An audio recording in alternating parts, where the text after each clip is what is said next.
How to create Passkey on WhatsApp. Open the WhatsApp application.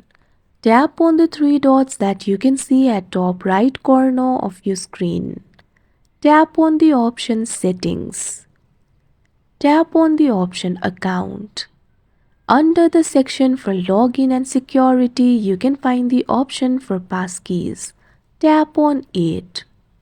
Tap on the option Create Passkey that you can see on the screen.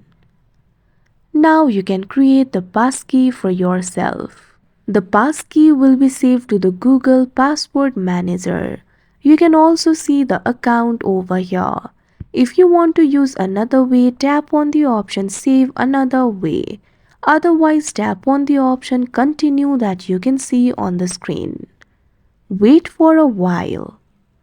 Use your screen lock in order to verify it's you. Once you do that, the passkey has been created. Like this, you can create passkey on WhatsApp. That's it for this video. Thank you for watching.